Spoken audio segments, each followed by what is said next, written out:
सांगा भाऊ, आज तुम्ही उमेदवारी अर्ज भरलाय, काय भावना आहेत तुमच्या? भावना म्हणजे आता मी अर्ज गेली 1992 सालापासून अर्ज भरतोय आणि बऱ्याच वेळा काही ठिकाणी 5-6 वेळा 4 वेळा यश आलं, 5 वेळा यश आलं. त्यामुळे ह्या सगळ्या परिस्थितीमध्ये काम करत असताना काळानुरूप शहर बदललं, लोकसंख्या वाढली, विकासात्मक दृष्टी ज्या पद्धतीची होती ती मधल्या कालखंडामध्ये कुठेतरी लुप्त झाली होती. आणि कधी एक प्रत्येकाला मिळावं संधी, लोकांना देखील नाविन्य पाहिजे नसतं. त्यामुळं ह्या 7 वर्षात जो भ्रमनिरास ह्या शहराचा झालेला आहे तो की अजितदादांच्या कालखंड लोकांना आता पुन्हा एकदा आठवू लागलेला आहे. आणि अजितदादा हेच नेतृत्व करू शकतील.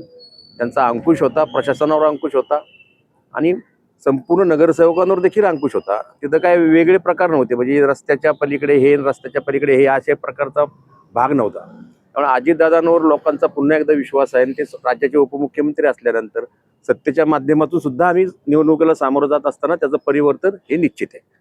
भाऊ, काय सांगाल तुम्ही? जवळपास राष्ट्रवादी आणि भाजप सत्तेमध्ये असताना आता पिंपरी चिंचवडमध्ये एकमेकाच्या विरोधात प्रचार आणि विरोधात उभा राहून परत एकत्र येण्याची जी खेळी आहे ते परत होणार आहे का? म्हणजे आज खेळी नाही म्हणत ह्याला स्थानिक पातळीवरच्या निवडणुकीला स्थानिक पातळीचेच महत्त्व असतं.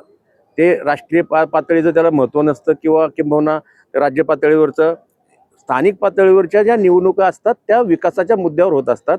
व्यक्ती आणि पक्ष ह्या सर्व प्राधान्यानं नेतृत्व कोण करतं, व्यक्ती कोण आहे, मग पक्षाच्या पातळीवर त्याचा विचार केला जातो. परत दादांनी घोषणा केली दोन्ही राष्ट्रवादी तर काय वाटतं तुम्हाला? 100% जे काय थोडं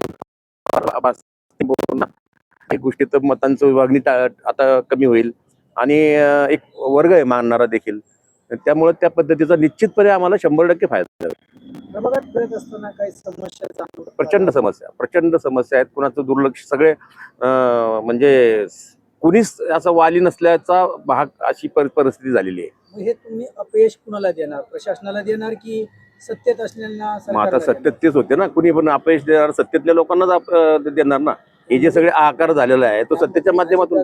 सत्तेमध्ये आहे नाही, त्यावेळेस सत्तेत आम्ही नव्हतो. 2017ला सत्तेत नव्हतो, कोणत्याही सत्तेवर नव्हतो. त्यामुळे वन साईड प्रकार तो चाललेला होता.